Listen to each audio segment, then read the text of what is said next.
Hello everyone and welcome to this thought-provoking video then. This is all about the credit crunch in Gran Turismo and 5 solutions that potentially could help us, the players who will never buy microtransactions, but also allow Sony, because I believe it's Sony that really want them in, if I'm honest. It will allow Sony then to keep their microtransactions, or Gran Turismo if we want to go down that route. I would love to hear your thoughts, so please do put them in the comments. And please also let me know whether you'd rather see my face or not see my face in these kind of videos. Normally I show my face. This time I'm not showing my face. Let me know, with the game in the background, of course, as normal. But let's get into 5 solutions then. So, first up is the daily race bonus. And I think this could be quite useful. So, in the past, in previous Gran Turismos, Gran Turismo 6 was the last one to have it, I believe. You would get a daily race or daily bonus for logging in, basically, just to opening the game. Now, I'd rather not see it just for opening the game. I'd rather see it for doing the daily workout. I think that would be significant. It would help Gran Turismo to say players are still playing, you know, when they have to put it towards the board as Sony or whatever they have to do in terms of marketing-wise. But just doing a daily workout. So you do the 26 miles in a day, you get a 20% bonus. So, for example, it starts at 100%, it then goes to 120, then 140, all the way up to 200%. Now, what that would do is it would mean the 900,000 credits you can earn at maximum in an hour, you can now do in half an hour. Now, the daily workout actually takes about half an hour. So it actually works out very nicely when doing windmills. So it's kind of nice. Now, in the past, when this did exist, it did become tedious for some players. I know that it became tedious. However, that is where microtransactions exist. And it still allows, you know, Gran Turismo Sony to keep them in. So if you do not like doing that, then they exist. Otherwise, for a player like me or anybody else who will not buy them, it's still there. It's still a bit of work, obviously, to go in and do it every day. But the bonus is there. It exists. It keeps me playing. Surely that's what Gran Turismo wants. So it sort of meets Sony's idea straight off the bat there by getting that workout. And of course, 900k in 30 minutes. It's still 10 hours work to get that McLaren F1 that's just gone in. 10 hours. That's still a significant amount of effort to go in just for one car. Just for that one car. And I'm not particularly bothered about the McLaren F1. I'm bothered about other cars in the game. But it shows the amount of effort is still there. You know, it's still significant. That car will still be rare. Unless you buy microtransactions, you can get it a bit quicker. But it's still expensive in that form as well. But it keeps people playing on Gran Turismo, which is also what Gran Turismo wants. So that's the first one there. The daily race bonus. So this next one then is a bit of a weird one. Some of you will question this. But I think this is actually very relevant. And it's the fact that the first time, Fisherman's Ranch was the best one. So you just do Fisherman's Ranch. At the moment, we've got a choice of 2, but generally speaking, it's windmills. You do windmills, that's going to be the best one to do. And that's what I'm currently doing at the moment. However, why not just make all races equivalent in credits per minute? I don't understand it. So it's painful to have to continuously do the rallies if you want to buy a car. You know, you've got to go and do windmills over and over and over again. Fisherman's Ranch was still a chore to do over and over and over again. And yet we got double the amount we get now. So go through all the races, Gran Turismo. Look at them. Look at the length of time on average it takes and just make it the same across the board. So that way we can actually meet what Kaz wanted to do and what Kaz actually mentioned in his sort of speech or letter to the Gran Turismo community, which was he doesn't like the fact people keep doing the same races over and over and over again. But if all the races had equivalent credits per minute raced, I would love to go and do some Group 4 races to meet, get some money, do some of the Group 3 races, some of the races that don't exist yet. It'd be very good. And then in the future, if more content's coming, as they've said, maybe endurance races eventually come, you can actually just work out on the fly. There's a 2 hours of Tsukuba coming up, so that's very easy. The credits per minute is this. So for 120 minutes, the race should earn this for the win. That's all you got to do. All you got to do. Very simple, very easy. Just make all races equivalent. And it makes it less of a chore for the players as well, because let's be honest, the rallying jumping is a bit funky at the best of times. Yes, you can get around it, but it's still a bit funky. If we can do different races and just enjoy the game in many different ways, trying out new cars, going to these races, having a bit of a play, I think that would reduce the grind quite significantly with actually, no impact in terms of credits earned. Don't get me wrong, I would love to see the credits increase. But even just being able to do multiple different races, knowing that they earn around the same amount, I'm happy with that. I'd enjoy that far more than doing rally over and over and over and over again. For me personally, I just do half an hour a day just to meet that daily workout, which is why I'm going to get to number 3. So let's get on to this daily workout then. So I explained that, I do the daily workout every day. It takes me about half an hour if I'm just doing windmills and I'm not doing a video or anything like that or streaming online. So obviously I earn my money that way then. I spend 30 minutes roughly doing it. So I'm trying to aim for 500k a day.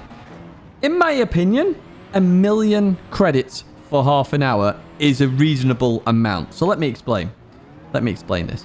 That would mean it would still be 9 hours to get that McLaren F1. 9 hours. It would be 10 hours to hit the maximum income.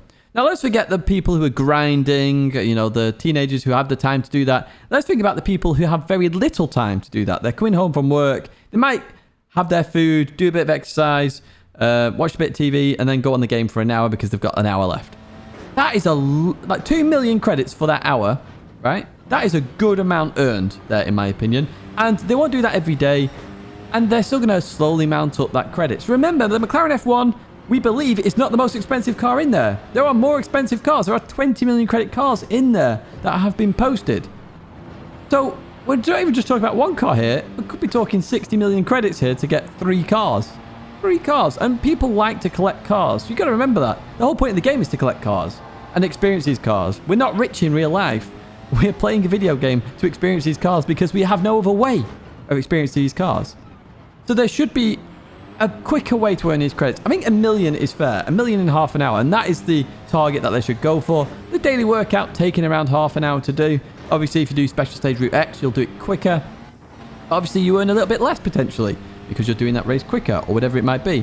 But I'd say windmills, 1 million for half an hour. I think that's fair. I do think that's fair. I don't know what you guys take on this, but 1 million for 30 minutes. It's still going to take you 10 hours to hit max. Most people are not aiming to do 10 hours in a day. They might play an hour a day. They might play 2 hours a day. I think that is a reasonable experience and credit income there. So please, let's go down that route of having a bit more money earned on a per race basis here. Get it to around 1 million for half an hour. I think that is a reasonable amount. And remember, the microtransactions still there then. So if you don't want to play for that hour to get the 2 million credits, there it is. You've got it available to you. You can just buy the 2 million microtransaction. Quick as a bat, whatever you like, it's there, it's done. Job's a good one. So next up, we head to what you get for the daily workout, which is a roulette spin. Now, let's be real here. The roulette needs to be improved. It's absolutely diabolical. I'm currently doing a test at the moment on the roulette, so that'll be out soon for you to have a look at. But it'd be nice to know the odds on this roulette if they told us. Now, I suspect they're not telling us the odds because there'd be absolutely outrage on all the forums in terms of you've got a X amount of percentage chance of getting this and a Y at that. It might be like 0.1% of getting the best prize on there, which is mental. But even so, the roulette needs to be improved. Now, you should not be able to get duplicate cars on this roulette. I think that's such a silly thing. It was silly in GT Sport. It's silly even more so in this because you can't sell cars. Or if you can get duplicate cars, make it so we can sell cars. Why we can't sell cars, I don't know. If you're putting realistic expectations on rarity of cars, why not make it so we can sell cars? Because that's very realistic in the grand scheme. But you sell your car to get a better car. That is literally what you do. And that's what you've done in all previous Gran Turismos, bar Sport, which we know is a different Gran Turismo experience, and GT7. That's very different to all the Gran Turismos before. Selling cars should be there. It should be a thing. I don't understand why it's not there. Anyway, back to the roulette. It's normally always the lowest item. I've demonstrated that plenty of times already. I say I'm doing a test at the moment. And the levels don't even make any sense anyway. I got 2 level 3 tickets.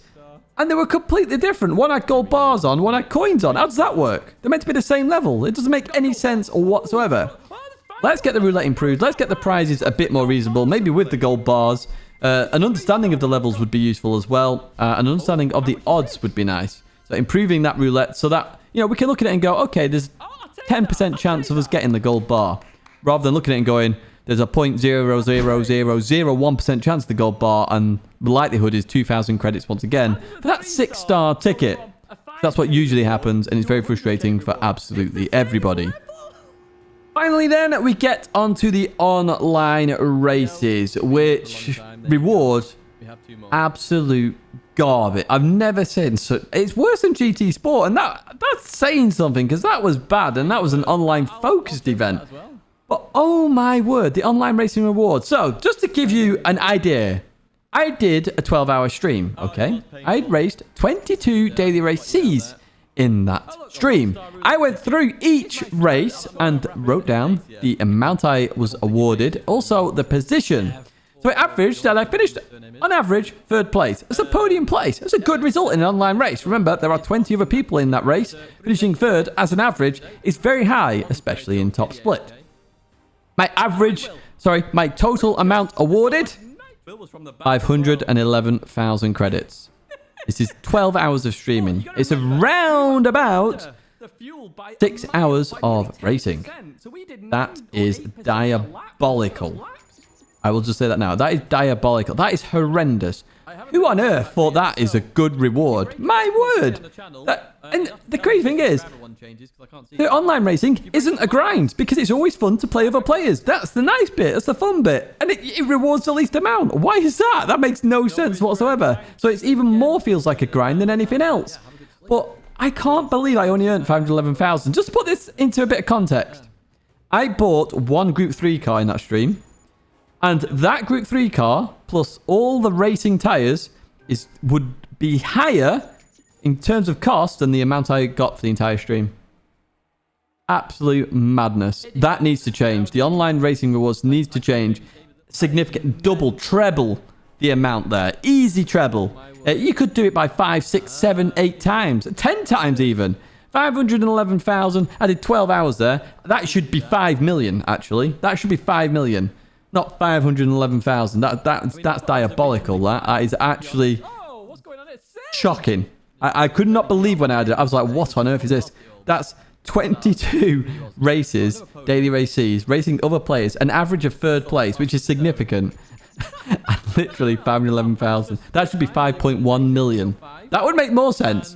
That would make more sense. That's a lot of work. And imagine, if I did that 4 times, yes, I'd be at the cap. But that's 60 hours of racing. 60. Because you got to do the wait time, etc. Oh my word, it gets even more mad every time I even look at that number. 511. What? Oh my word. Anyway, I'm getting a bit high pitched now. I am going to give you a bit of a bonus just to finish off this video. Now the bonus is this. In all the licenses, there is a demonstration car. And it's nice to have a demonstration car. It's a good demonstration to follow. I believe it's Yamada, to be honest with you, which is why it's such a good demo to follow, because obviously Yamada is their test driver. But even so, even if it's not Yamada, let's get back to this. Why don't we have platinum times like we did in GT Sport on the Lewis Hamilton DLC? So you had the gold, silver, bronze, and then you had the platinum, which is beat the ghost. Allow us to try and push ourselves to beat that ghost on these license tests. Give us an extra bit of money there. I'm not asking for a reward car, an extra bit of money. Extra bit of money for beating the ghost. I think that's a nice reward. Gives you people replayability. It pushes themselves to improve their driving, and you get a reward at the end of it because you beat the ghost. What's the harm in that? A nice little bonus. You get a bit more credits in the game because, let's be honest, by the end of the initial menus, you don't have a lot of money in terms of credits. This would be exceptionally nice to be able to do that. And you can see the demo ghost. You just put it on, you go, right, okay, I'm going to beat this demo ghost now. I'm going to beat the time, and I'm going to get that reward, get the additional bonus. Why that isn't in, I don't know. That would give an additional playability, I'd say replayability to the licenses, which is what we all want at the end of the day, to have that extra fun. That's why we play video games. We're not here to look at a video game and go, wow, this reminds me of real life. The whole point of a video game is to get away from real life, not become it, if that makes any sense at all. That's it anyway in terms of this video, folks. Do let me know of your ideas in the comments. I'd love to hear them. If there's any ones I haven't thought of that are absolutely amazing, I'll be more than happy to make a video on it, put it across if I can in any way to Gran Turismo. They've had a lot of feedback on this already, I can tell you that. But yeah, that is it for this video. If you did like it, please like it. Subscribe to the channel if you want to stay in touch with all the latest Gran Turismo 7 content, ACC as well, and iRacing occasionally. I'm sorry, El Neil and Murray. But as I say, that is it for me. My logo's there if you want to subscribe. Thank you again for watching, and I hope to see you in another video live stream very soon.